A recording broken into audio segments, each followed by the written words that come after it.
Y bienvenida y muchísimas gracias a la doctora Meca por estar siempre dispuesta a colaborar con nosotros.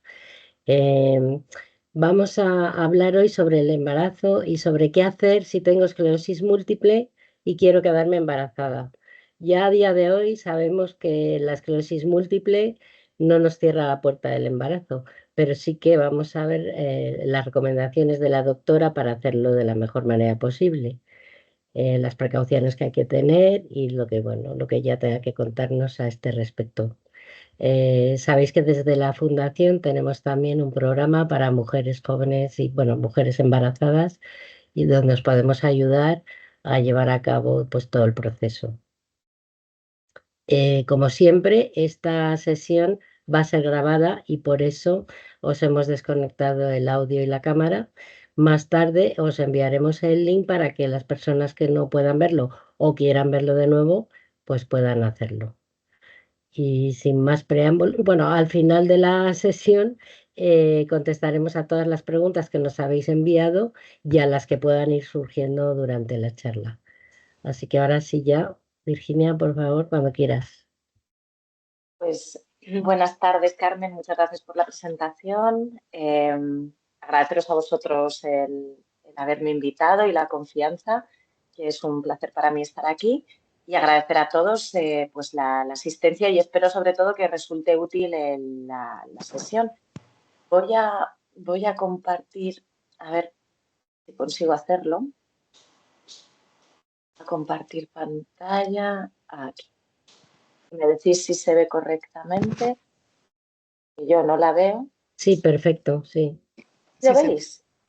Pues entonces no sé cómo es posible. Pues a ver, vale, la veis bien, ¿verdad? Pues esto es lo que vamos a hablar y por cierto, gracias Estíbaliz, que no te he dicho nada por tu ayuda y por todo el apoyo. Gracias Voy a a ti. hablar de planificación familiar, embarazo en esclerosis múltiple, es un tema pues complejo. Vamos a ir hablando de todos estos puntos porque no solamente estamos hablando del embarazo, estamos hablando de muchos aspectos que conlleva la trascendencia, el tener descendencia. Y es una decisión pues compleja de por sí, ya cuando uno tiene una enfermedad como la esclerosis múltiple, pues más compleja todavía. Hablamos de embarazo porque la esclerosis múltiple es más frecuente en mujeres que en hombres y porque además en la esclerosis múltiple intervienen factores genéticos, hormonales y además esta enfermedad debuta en la edad fértil, es más frecuente, puede debutar a más edades, pero es más frecuente que debute en mujeres en edad fértil, entre los 25 y los 40 años. Así que la concepción, la anticoncepción, el embarazo, el momento del parto, el posparto, el consejo genético, pues son dudas que suelen surgir muy fácilmente y además todos estos aspectos se pueden ver influenciados por el embarazo y al revés. De modo que, pues como os decía, es un tema complejo que es necesario abordar desde el principio y tenerlo claro.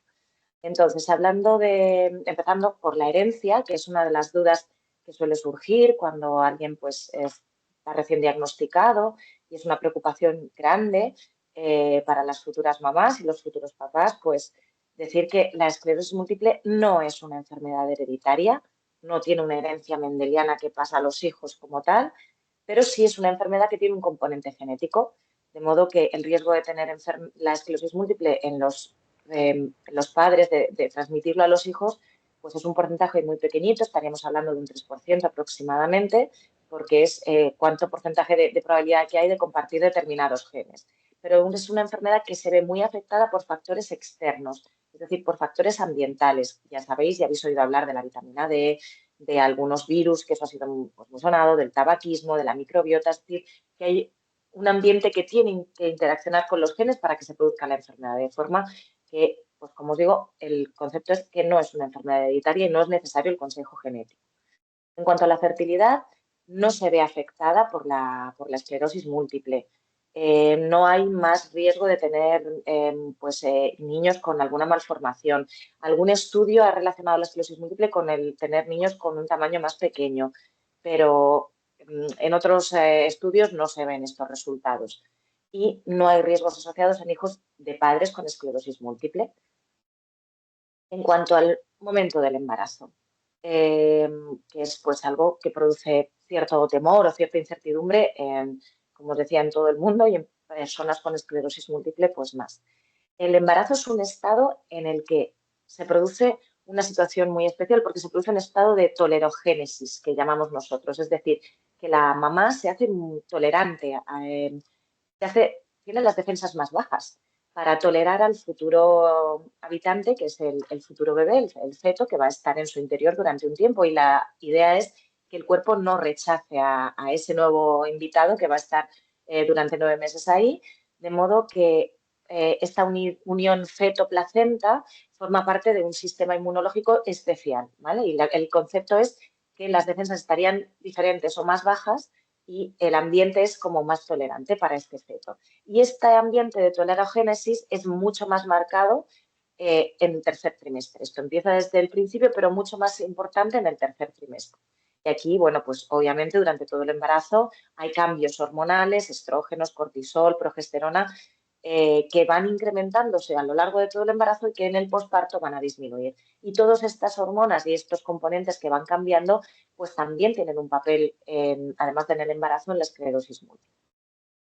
Entonces, lo que sí sabemos, y esto pues lo sabemos desde hace mucho tiempo por estudios epidemiológicos, que la enfermedad en las formas en brotes disminuye durante el embarazo. Es decir, que hay menos riesgo de tener brotes durante el embarazo que antes y que después del embarazo. Y este estado de menos riesgo de tener brotes es más acusado en el tercer trimestre, justamente en el que la tolerogénesis que os comentaba antes es mayor. En las formas progresivas no hay demasiados datos, pero de lo que os hablo es de la actividad en brotes, de la actividad inflamatoria de las nuevas lesiones y de los brotes. También sabemos que el embarazo no tiene un efecto negativo sobre la esclerosis múltiple, que estar embarazada no va a influir negativamente en la situación posterior de una mujer con esclerosis múltiple. De hecho, se cree que es al contrario, el embarazo podría inducir algunos beneficios. Hay varios estudios, hay muchos estudios publicados en embarazo. Por ejemplo, hay estudios tan grandes como este que veis de casi 2.500 pacientes en el registro MESBEIS, que es un registro europeo, internacional de muchísimos, de quien quiera incluir pacientes de muchos hospitales de todo el mundo. Y bien, pues las personas que tenían embarazo tenían RSS más bajos. En este estudio australiano se veía que los pacientes que tenían un primer brote sin tener esclerosis múltiple, si las mujeres tenían embarazos, convertían menos a esclerosis múltiple. Y bueno, pues lo que os comentaba antes es que en este otro estudio, en el PRIMS, pues en el embarazo había menos riesgo de tener brotes que en el posparto. El parto también es un momento de incertidumbre, pues porque siempre pues hay cuestiones que no solamente ya son para el propio paciente, la propia mujer embarazada, sino incluso otros profesionales que van a atender y que nos van a atender durante el parto. Pues eso, los obstetras, que yo creo que es algo que lo tienen muy claro, también los anestesistas. Y entonces yo creo que un punto muy importante es la limitación o no de la anestesia epidural. Es una de las dudas que surgen, ¿no? Si uno quiere utilizar anestesia epidural y obstétricamente se puede utilizar, es decir, que eso os lo decimos siempre. Nosotros os comentamos que no hay problema para la anestesia epidural por el hecho de tener esclerosis múltiple, pero si obstétricamente se puede utilizar. Eso está claro, es al final el que decide es el ginecólogo y el anestesista en ese momento. Pero las decisiones se toman igual con esclerosis múltiple o sin esclerosis múltiple. Además, hubo un estudio una serie de casos que se publicó hace muchísimo tiempo y que hablaba de que los pacientes que tenían mielitis, que tenían lesiones en la médula, podían empeorar si se ponían anestesia epidural, pero un estudio bastante reciente con una serie muy larga de pacientes, pues ya confirma del todo que no hay ningún problema y que no hay riesgo ni en pacientes con mielitis tampoco. Esto se publicó, yo os diría que en época de pandemia, aproximadamente por la pandemia se publicó este artículo.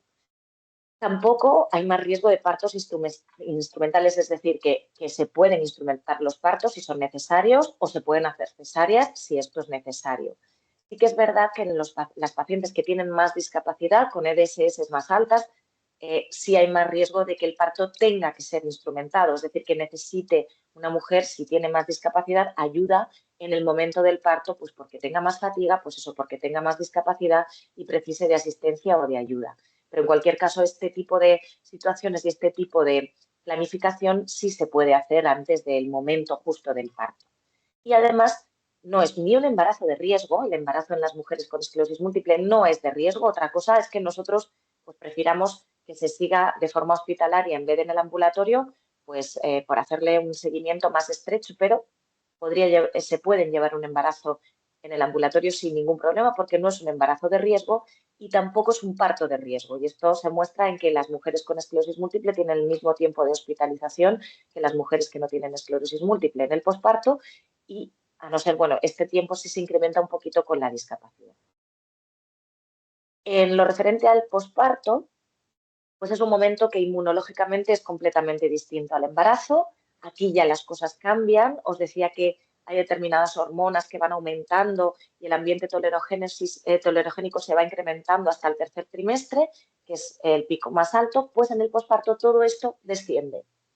Es decir, los picos hormonales pegan un bajón y este ambiente tolerogénico también disminuye. De modo que en el posparto hay un incremento de riesgo de tener brotes. No es una cosa instantánea, no es dar a luz y de pronto en ese momento tengo un riesgo muy alto de tener brotes, sino que son los 3 primeros meses del posparto en el que se incrementa la probabilidad de tener nuevas lesiones en resonancia magnética o brotes. Y esto, el cómo va a suceder o cómo se va a dar el posparto, pues tiene factores de buen o mal pronóstico. Es decir, que si tenemos una mujer que antes de quedarse embarazada ha tenido poquitos brotes, no ha habido brotes durante el embarazo y la enfermedad está controlada antes del embarazo, sobre todo en los 2 años previos, en el año previo o en los 2 años previos, el riesgo de tener brotes en el posparto es más bajo. El riesgo de que haya complicaciones relacionadas con la enfermedad del posparto es más bajo. De hecho, esta gráfica que os pongo aquí, yo creo que se ve más que os cuente el texto en esta gráfica, que es lo que os he estado diciendo, el riesgo de tener brotes, este sería pues el estado de una paciente previamente, antes del embarazo, esta barra gris es el embarazo, y veis que el riesgo de brotes va disminuyendo y es muy bajo en el tercer trimestre, y bueno, pues en los 3 siguientes meses, después de dar a luz, que este sería el posparto, el riesgo de brotes se incrementa para volver a disminuir y volver a su situación previa en el posparto. Pero esta gráfica ya no es tal. Este es el resultado de un estudio clásico que se conoce, como os decía antes, desde hace mucho tiempo. Pero en estos momentos, y puesto que esto es una mujer embarazada sin tratamiento, pero hoy por hoy tenemos a nuestras pacientes con tratamiento antes del embarazo. Y la situación de control de la enfermedad es normalmente suele ser muy buena antes del embarazo, de modo que además el riesgo de tener brotes en el posparto pues baja bastante al tener la enfermedad controlada antes y además también el reinicio precoz del tratamiento, que es un manejo que solemos hacer, hace que el riesgo de brotes disminuya. En cuanto a esto estamos hablando en cuanto a un embarazo, pero ¿qué sucede si una mujer está planteándose no solamente tener un hijo, sino tener varios? Pues parece que el riesgo de tener brotes después de un segundo embarazo no está relacionado con lo que ha sucedido en el primer embarazo. O sea, que cada embarazo sería diferente. Y bueno, probablemente incluso se está hablando de que más embarazos estarían relacionados con menos actividad de la enfermedad, por el ambiente tolerogénico que sería beneficioso para el sistema inmune y para evitar la actividad de la enfermedad y la progresión de la enfermedad. En cuanto a la lactancia, pues la verdad es que es bastante menos claro que todo lo que os he contado hasta ahora, que está bastante demostrado. Hay estudios y resultados contradictorios en los estudios con la lactancia, porque no puede haber, bueno, todo lo que se sabe del embarazo no son estudios como tal, no son ensayos, son pues seguimiento de mujeres embarazadas. Pues con la lactancia ocurre lo mismo, se sigue a las mujeres lactantes y se observa cómo evolucionan. Hay estudios que afirman que la lactancia es beneficiosa y también disminuye el riesgo de brotes, pero hay otros estudios que afirman lo contrario y dicen pues, que no hay relación. Hay unos estudios que hablan de que la lactancia exclusiva, es decir, solamente dar lactancia materna y no alternarlo con otro tipo de lactancia artificial como los biberones podría ser beneficioso, pero hay otros estudios que no lo confirman. En realidad, es muy fácil que haya sesgos, es decir, es muy fácil que estos estudios salgan mal, pues porque las mujeres con alto riesgo de brotes no se les recomienda la lactancia y se reinician los tratamientos de forma precoz, pero las mujeres con enfermedades más benignas pues son las que más van a poder dar el pecho, pues porque el reinicio precoz del tratamiento no es tan importante o no es tan urgente. Entonces, por eso estos estudios, aunque se sigan muy bien, pues siempre van a tener ese error de selección, lo que nosotros llamamos los sesgos de selección. Y bueno, en realidad el control de la enfermedad previamente pues sería lo que más marcaría el posparto y no tanto la lactancia materna. En cuanto a los tratamientos de la esclerosis múltiple, el embarazo y la lactancia. Bueno, hay varios puntos. Tendríamos que hablar de los brotes, del tratamiento de los brotes si aparecen durante el embarazo y de los tratamientos modificadores del curso de la enfermedad, es decir, de los tratamientos de base que cada uno lleva para el control de la enfermedad. Antes de entrar en estos dos puntos, yo creo que es importante hablar de dos aspectos. La resonancia magnética, porque es algo que puede darse, que haga falta hacer una resonancia magnética. En general, la resonancia magnética no, a ver, no está contraindicada, pero en el primer trimestre, como no hay suficientes datos, los radiólogos siempre recomiendan que no se haga, si no es estrictamente necesario. Hay más datos en el segundo y en el tercer trimestre y aunque estaría permitido, pues siempre se prefiere no hacer resonancias durante el embarazo. Pero si fuera necesario, porque los beneficios de hacer una resonancia van a superar a los riesgos, es posible hacerlas, ¿vale? Y eso sí, se intentaría siempre o se elige siempre sin contraste. Y en cuanto a los tratamientos sintomáticos, que es muy posible estar con tratamientos, pues no hay muchísimas. Sabéis que hay una ristra de tratamientos sintomáticos que podemos utilizar en la esclerosis múltiple. No hay datos sobre todos esos fármacos, así que lo que sí que se recomienda es minimizar estos tratamientos, es decir, reducir todo lo que sea posible los tratamientos sintomáticos durante el embarazo. En cuanto a los brotes, obviamente pues hay poquitos estudios en humanos, hay series de pacientes, series de casos, y entonces los corticoides serían posibles y son seguros, lo podemos entrecomillar, en el embarazo, pero son más seguros en el segundo y en el tercer trimestre. En el primer trimestre, y esto sí está asociado y está demostrado, están asociados y puede aparecer, y hay riesgo de que los bebés nazcan con labio leporino, que es la hendidura esta del paladar bueno, es el labio leporino, que es la hendidura en el labio, o paladar hendido. Ambas malformaciones son posibles. No es que sean seguras y se dan en el primer trimestre, pero podrían suceder. En el segundo y el tercer trimestre, los corticoides serían seguros. No se ha asociado a otras malformaciones. Hay otras formas de tratar los brotes, perdonad, como son la plasmaféresis, que es un recambio, los que habéis recibido este tratamiento lo conocéis, pues que sería como una especie de diálisis en el plasma. Se coge una vía periférica o una vía central y se recambia el plasma y se recambian las sustancias inflamatorias. Esto siempre hay que hacerlo en centros que tengan experiencia en hacer plasmaféresis en mujeres embarazadas. En general es una técnica segura. Los centros que hacen bien plasmaféresis lo hacen muy bien y hay muy poquitos riesgos y es más seguro que incluso los corticoides. Las inmunoglobulinas, que también podrían ser seguras en el embarazo, tienen poquita evidencia. ¿Eso qué significa? Que dar o no dar inmunoglobulinas en los brotes, pues va a dar un poquito igual. Es decir, que aunque serían seguras en el embarazo, pues si no vamos a obtener buenos resultados, pues se utilizan poco. Y la rehabilitación para los brotes leves es un aspecto muy importante porque hay brotes que si no son muy molestos y no son muy discapacitantes, se pueden tratar con rehabilitación y es un tratamiento que bien indicado y bien dirigido es muy seguro. En cuanto a los tratamientos modificadores del curso de la enfermedad, los tratamientos de base, pues hay muchos tratamientos y vamos a ir repasándolos un poquito por grupos, porque las indicaciones en el embarazo son diferentes y además son muy dinámicas, es decir, que van cambiando a lo largo del tiempo y son tan dinámicas que en Europa a veces tenemos unas indicaciones y en Estados Unidos, que sabéis que tenemos fichas técnicas diferentes, pueden ser distintas. Entonces, esto es dinámico porque cuanto más sabemos sobre determinados fármacos, cuanta más experiencia hay comunicada sobre nuestros pacientes, pues tengo una paciente que se ha embarazado, además las alertas, estos datos hay que comunicarlos a Farmaindust, a Vigilancia Farmacológica, perdona, pues para poder tener datos y todos estos datos que os comunicamos. Entonces, en lo referente a los interferones y al Copaxone, interferones y acetato de glatirámero, todos tienen en su ficha técnica que es posible que sean utilizados durante el embarazo. Una práctica antigua era retirarlos antes del embarazo.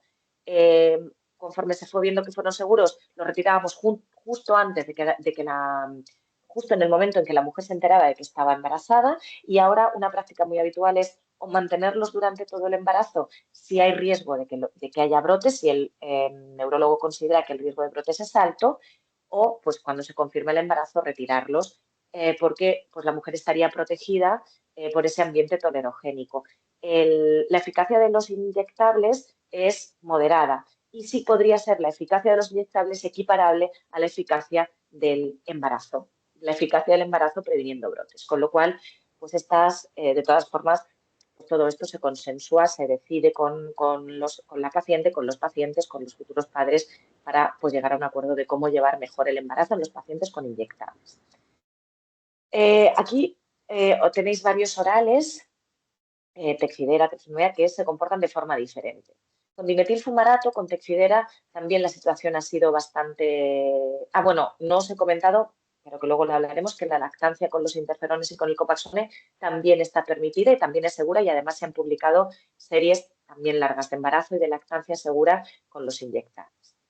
En cuanto a Tecfidera, el dimetilfumarato, pues es un fármaco que antes pues estaba prohibido en el embarazo, y ahora mismo, como tiene una vida media muy cortita, una práctica habitual es retirar el fármaco cuando se confirma el embarazo. Es decir, que se puede utilizar hasta el momento en el que la mujer confirma que está embarazada, y al suspenderlo, pues la vida media es muy cortita y al feto llegaría muy poquita cantidad de fármaco. En lo referente a teriflunomida o a Uballo, porque muchos estaréis utilizando o el genérico o la marca comercial, está contraindicada en el embarazo, súper contraindicado en embarazo. Además está asociado a malformaciones en el feto. Obviamente cuando está asociado a malformaciones, pero no tienen que ocurrir sí o sí. Si de pronto ocurre un embarazo en una mujer que está en tratamiento con Uballo teriflunomida, lo que hay que confirmar es si ese feto, ese embrión está correcto, está bien, ¿no? Pero hay mucho riesgo de malformaciones. Entonces, si una mujer que está en tratamiento con Uballo, con teriflunomida, se quiere quedar embarazada, lo que hay que hacer es lo que se llama un lavado acelerado del fármaco, retirada del fármaco como otro fármaco que administramos, y después de que se confirme que los niveles están correctos, es decir, que se ha eliminado del todo el fármaco, entonces es cuando se puede intentar esa mujer quedar embarazada después de un periodo de lavado, después de un periodo sin nada de 6 semanas. Entonces, como veis, es un poquito complejo y a lo mejor pues no es el fármaco ideal si a corto plazo se está pensando en un embarazo. Fingolimod y Siponimod y en general los S1Ps, no sé si los tenemos luego, Ozanimod y Ponesimod también estarían contraindicados en el embarazo porque también están asociados a malformaciones.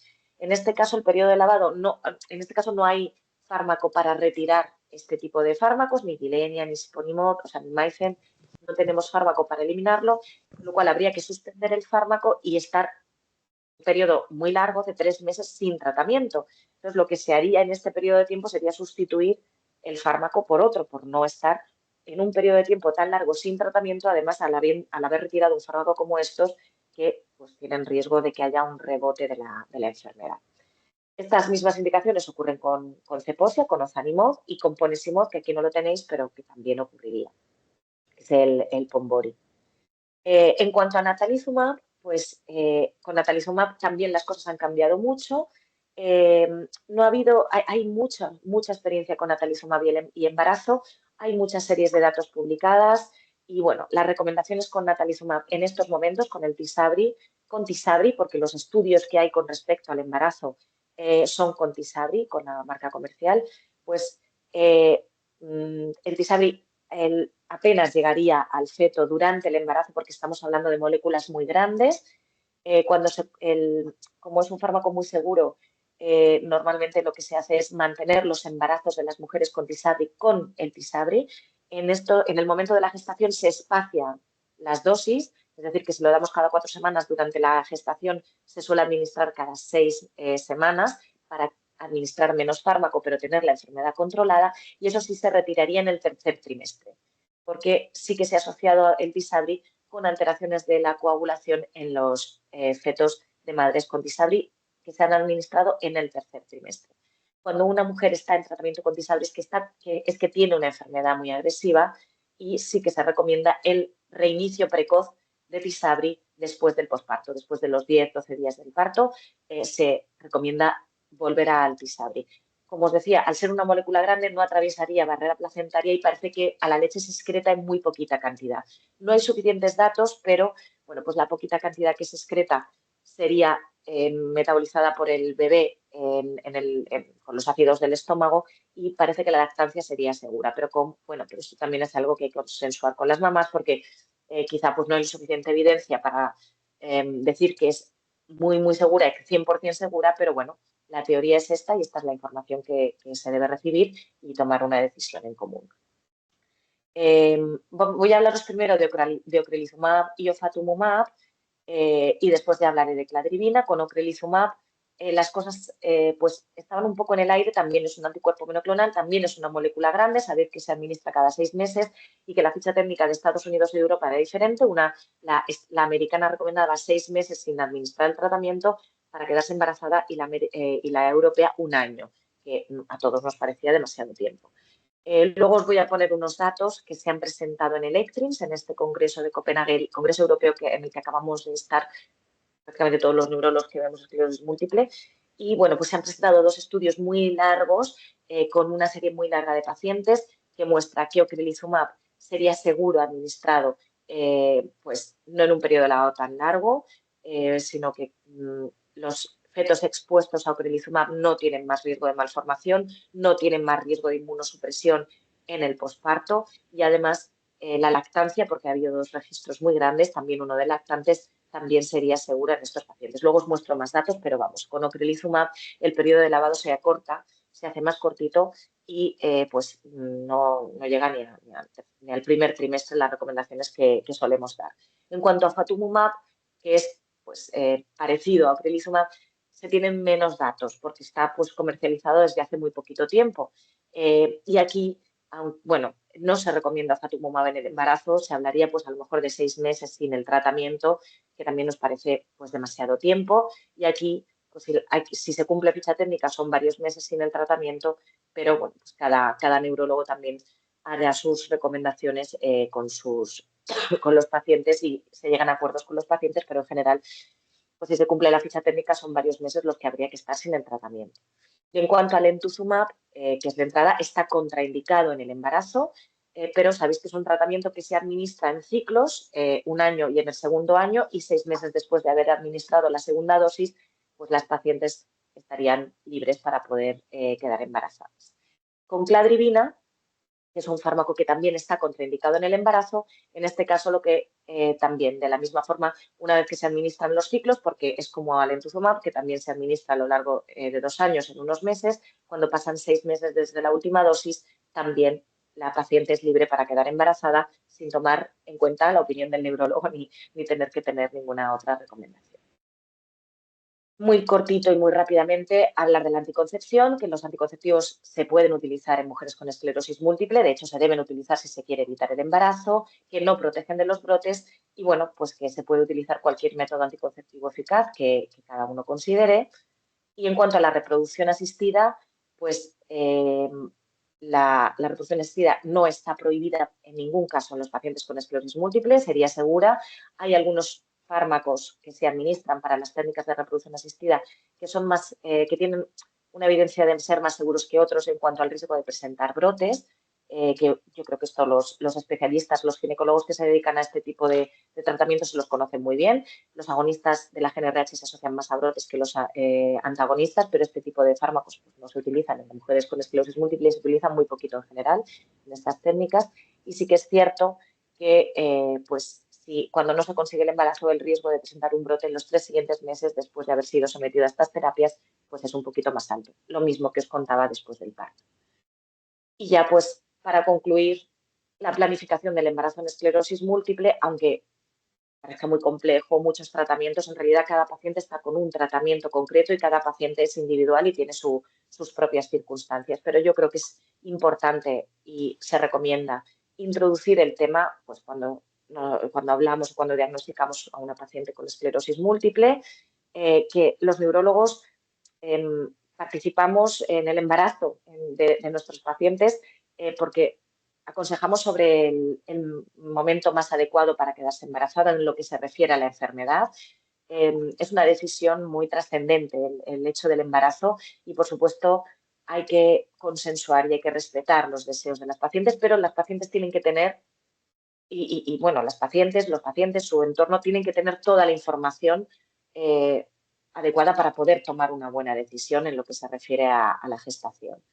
Em, como os decía antes, hay que dar un soporte porque la fertilidad es igual que la población general, pero puede haber otros problemas como la disfunción sexual o pues que alguien haya decidido tener los hijos algo más tarde o el diagnóstico se haya producido y haya retrasado la maternidad y entonces el soporte alrededor del hecho de quedarse embarazada pues ha de estar ahí y bueno pues aunque se intente un embarazo de la forma tradicional, la reproducción asistida pues hay que tenerla en cuenta y hay que recomendarla cuando se extiende el tiempo deseado de quedarse embarazada. Hay que evaluar los tratamientos de base, hay que tener en cuenta los periodos de lavado e informar a las pacientes y hacer terapias puente, es decir, hacer cambios de tratamiento si son necesarios para poder conseguir la gestación. Como os he dicho antes, el parto no es una situación de más riesgo, ni el embarazo tampoco es un embarazo de riesgo en pacientes con esclerosis múltiple. Y el parto puede ser un poco más complicado, pero relacionado con la discapacidad, no tanto relacionado con la propia enfermedad. Y bueno, pues en el posparto hay que manejarlo en función del riesgo de brote, en función de la enfermedad previa de la paciente, valorar hacer en el posparto resonancias magnéticas, neurofilamentos para ver cómo está la situación. Y bueno, pues solamente dos palabras. Os he puesto aquí los mensajes en inglés porque lo he cogido directamente de los abstracts de ocrelizumab y este es el trabajo que se ha presentado en el estudio Minore, que es un registro que lo que concluye es que los bebés de niños expuestos, de madres expuestas a ocrelizumab no tienen más riesgo ni de tener depleción de linfocitos B ni de tener más infecciones, o sea que sería seguro y tampoco se ha asociado a malformaciones. Y en cuanto a la lactancia, como decía, no hay evidencias para decir que es beneficiosa o que es perjudicial, que hay que tener en cuenta los tratamientos y en las pacientes de riesgo sí que es importante reiniciar el tratamiento de forma precoz y en función del tratamiento que lleven las pacientes, pues ajustar la lactancia. Hay que individualizar, cada paciente es diferente y además cada paciente tiene deseos diferentes en cuanto a la lactancia se refiere. Y también os pongo este resultado que es del Sopranino, que es un estudio que con ocrelizumab y con la lactancia que bueno, pues en el registro que se ha hecho parece que pasa muy poquito, pasaría poquito ocrelizumab a la leche y sería también seguro en la lactancia con ocrelizumab para los bebés de madres que necesiten este tratamiento. Y bueno, pues estas son las conclusiones que es necesario el asesoramiento, que es necesario informar, que es algo que hay que consensuar y hay que pues llegar a un acuerdo para que todo esto sea la situación de embarazo sea segura para las madres, seguro para los futuros bebés y pues respetando los deseos genésicos de las mujeres con esclerosis múltiple, ya que es algo pues bastante complicado. Y pues esto es todo. Aquí tengo a todo el equipo y bueno, hoy acabamos hoy se jubila Toñi, que si algunos la conocéis, pues ha sido una despedida triste, porque bueno, alegre porque ya va a estar estupendamente bien, pero ahí la tenemos, Claro, sonriente, pobre. Tendrá que y hoy descansar. estaba muy sonriente, hoy estaba súper sonriente, ¿eh? Así que nada, Claro. esto es todo, esto se lo dedico Bueno, a Toñi. muchísimas gracias, Virginia. Súper interesante, muchísima información y por Mucha eso información. nosotros, sí, desde la Fundación nos ofrecemos también a ir de la mano contigo y bueno, con todos los neurólogos para Claro. todo este proceso y por eso también hemos pensado interesante pues poner en marcha este programa de atención integral perinatal, pero por supuesto siempre de la mano vuestra y podéis contar con nosotros para todo el apoyo. Si te parece, vamos a ver las preguntas que aunque creo que has contestado casi todo durante la exposición, pero bueno, pues son algunas muy personales, pero bueno, a lo mejor como no hay mucha gente tampoco, les pueden servir a los demás también. Dice esta persona, en julio recibió la primera dosis de medicamento de ocrelizumab y si desea embarazarse debe suspenderlo. Nos lo has estado diciendo. Tengo 37 años y aún no soy mamá. Este año me diagnosticaron con esclerosis y ahora me da un poco de miedo ser madre. Por si mi enfermedad llega a empeorar, ¿brindan algún apoyo emocional o psicológico? Bueno, yo desde la fundación sí, pero vosotros. A ver, bueno, por supuesto, lo que decía Carmen, es importante de la mano nuestra y también de la mano de los ginecólogos y de las matronas y todo lo que lleve, porque nosotros hablamos puro y duro de la enfermedad, pero las recomendaciones obstétricas también son las que son y esas tienen que ir a Claro. misa, eso está claro, Mm, ¿eh? Así que es importante. Y desde la Fundación, pues todo esto que se conoce, el apoyo integral y el apoyo emocional que podéis dar mm, vosotros es algo que, claro, desde los hospitales sabéis que a veces es una patita que se cojea, de la que se cojea en el apoyo psicológico. Nosotros, pues tenemos suerte, tenemos un buen equipo de psicólogos en el servicio de psiquiatría, pero específicamente para este tipo de decisiones o de consejos, pues no estarían establecidos. Yo creo que, que el mejor consejo puede estar en las fundaciones y asociaciones de pacientes que es pues, con un manejo más integral y teniendo en cuenta pues otras situaciones como la situación familiar y los deseos de ser mamá o no. En cuanto a la pregunta que decías antes de ocrelizumab, mm. pues como os comentaba, si hacemos caso a la ficha técnica actual, pues hay que esperar un año. La ficha técnica parece que igual la cambian. Si hacemos caso, y yo creo que hay que hacerlo caso a la experiencia que se tiene, pues en teoría, con 3 mesecillos, a los 3 meses ya se podría intentar embarazo y no habría que evitar ninguna dosis. O sea que se continuaría con el tratamiento hasta que se consigue la gestación, pero obviamente ese tipo de decisiones pues hay que hablarla y consensuarla con el neurólogo. Ujú. ¿Con cuánta antelación tengo que dejar Ofatumumab para buscar embarazo con esclerosis múltiple? ¿Es seguro para mí y para el bebé? Esta es una pregunta muy buena y es una pregunta pues que todavía, como os he dicho, no se tiene suficiente experiencia. Si se hace caso a la ficha técnica, pues son meses, pero bueno, casi ningún neurólogo deja a un paciente 3 o 6 meses sin el tratamiento, 3 meses, pues puede ser. Pero con la experiencia que se ha publicado con ocrelizumab, sabiendo que en el primer trimestre pues no se alcanza no se atraviesa la barrera placentaria, pues seguro que consensuarás con tu neurólogo bastante menos tiempo para que sea seguro para ti y para el bebé. Bien. Si me quedo embarazada en un momento no recomendado, medicada con ocrelizumab, ¿cuáles podrían ser las consecuencias? ¿Tendría que abortar? Pues por el hecho de Ujú. estar en tratamiento con ocrelizumab, la respuesta a tendrías que abortar no. Como ya has visto, es un fármaco que se ha mostrado seguro, que no está asociado a malformaciones. Como mucho existían las dudas de si se asociaba a que el bebé naciera con menos defensas y con menos capacidad de hacer respuesta a las vacunas. Y en el estudio Minore que os he puesto, pues parece que los bebés no tienen este problema. Entonces, por el hecho de ocrelizumab, desde luego que no. De hecho, mm, pues se haría pues una ecografía y comprobar que todo está bien, pero como con cualquier otro embarazo y no sería necesario. Y de hecho, con los fármacos con los que está prohibido el embarazo, la indicación de abortar, pues también habría que revisarla, habría que hacer una eco de alta definición, pero por supuesto, con toda la información, son las mamás las que deciden lo que quieren hacer. Las mamás y los Sí. papás. Que siempre me olvido de los papás, pero que están ahí también Bueno, las mamás ahí apoyando. tienen, No, pero las son las mamás mamás, pero ahí, la verdad que yo, bueno, yo soy un poco antigua, pero yo creo que en este caso lo de la mamá tiene que la tener un poquito decisión más de tiene que más de tener más peso, de más de peso. influencia. Sí. Pero hay ¿Existe que alguna? Claro, que es la que luego sufre el tema. ¿Existe alguna medicación compatible con el embarazo? ¿Es posible lactancia? Bueno, yo creo que lo has contestado, pero si sí, quieres. hoy por hoy, como tenemos tantos datos y tanta información, los monoclonales parece que son fármacos seguros, o eso, natalizumab o ocrelizumab, serían seguros y sí, cada vez es más fácil programar el embarazo. ¿Qué precauciones debo tomar si quiero someterme a una fecundación in vitro? Pues sobre todo en función del tratamiento de base, ajustar los tiempos, pero para someterse a una fecundación in vitro es todo incluso muchísimo más fácil porque se sabe exactamente el momento en el que va a estar el feto en útero, o sea que los tiempos son incluso más fáciles.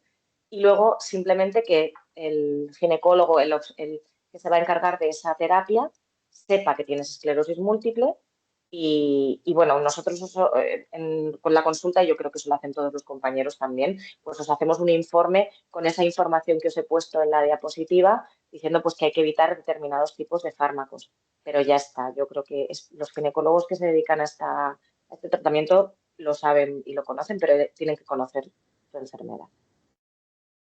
¿Qué preparación física necesito antes de quedarme embarazada? Pues la mejor posible. Claro, sí, la de Pero eso siempre.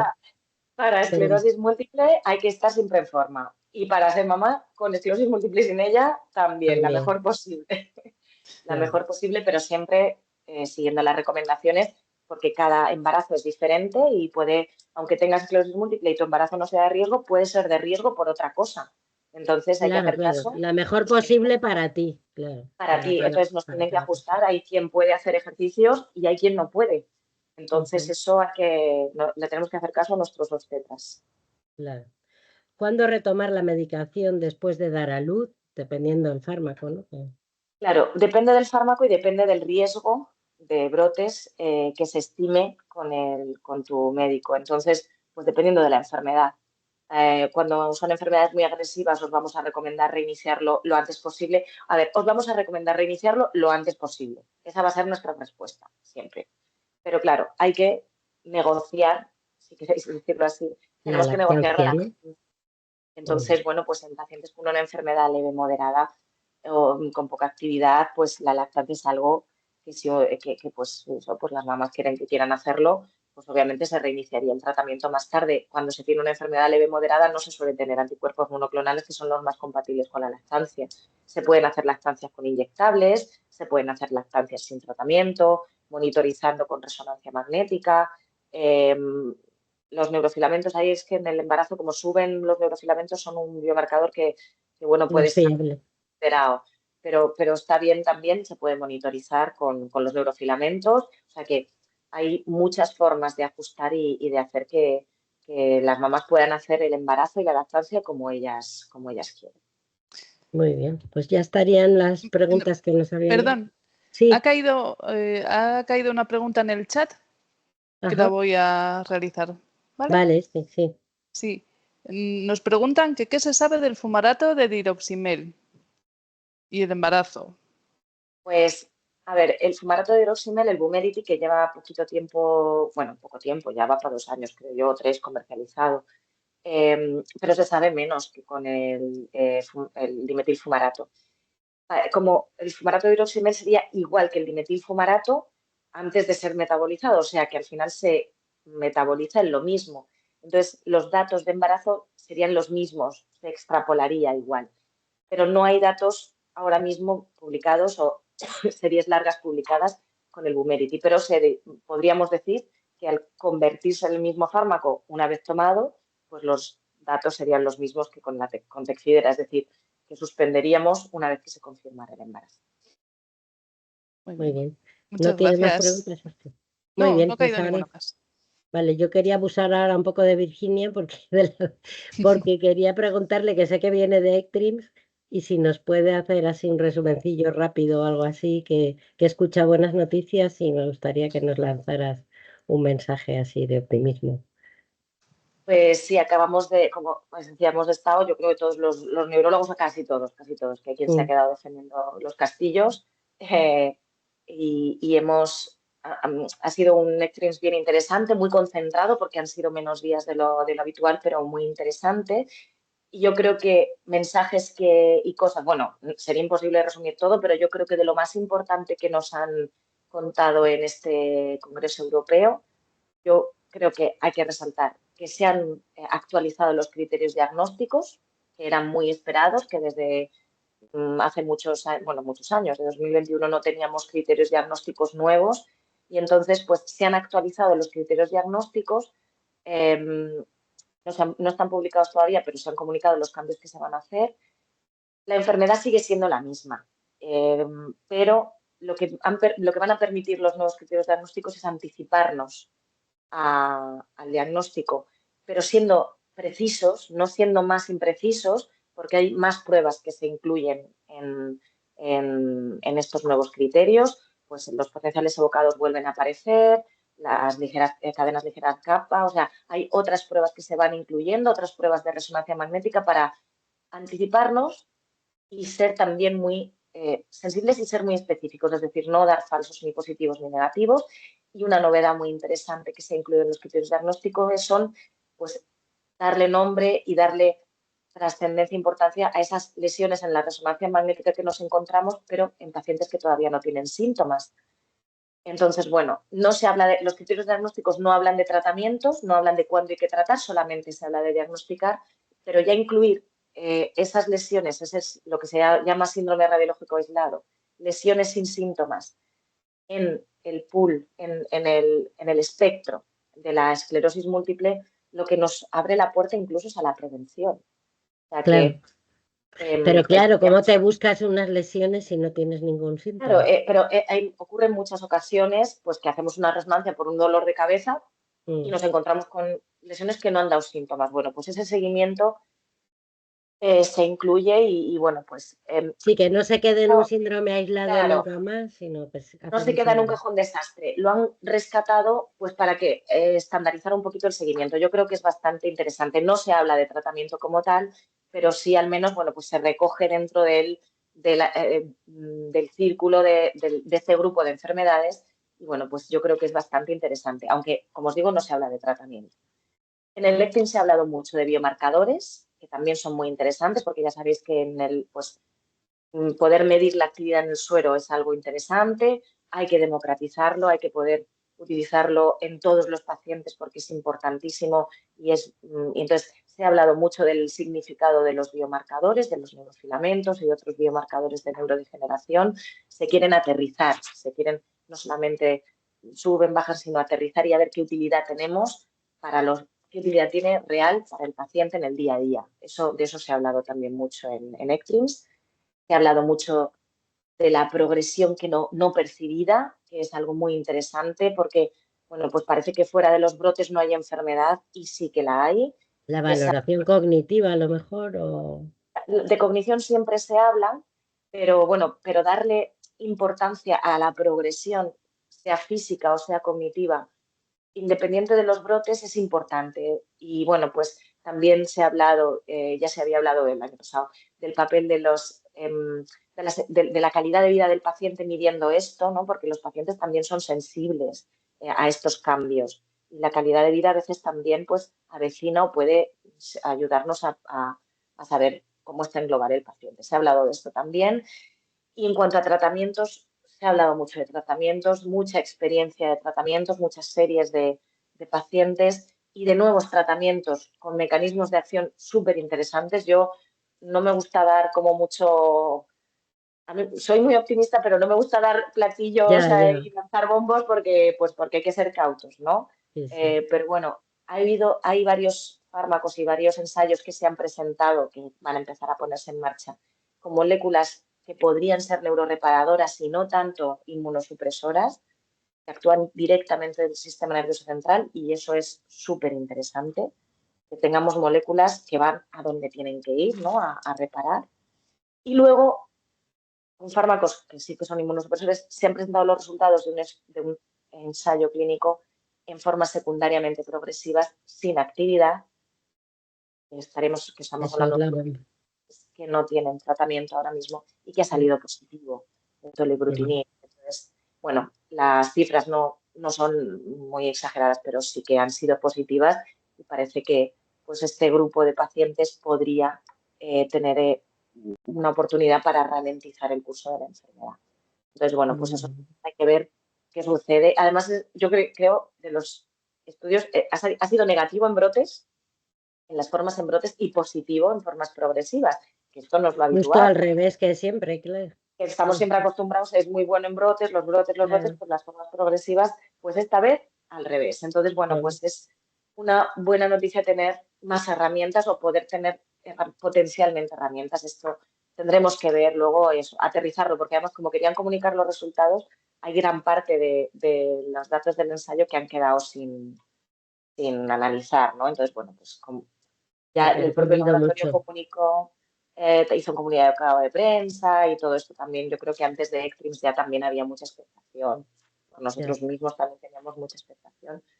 Pero claro. bueno, que avanzan las cosas también en el campo de la progresión es súper importante porque Hombre, sí. es lo preocupante, ¿no? La discapacidad. Claro. Muy bien.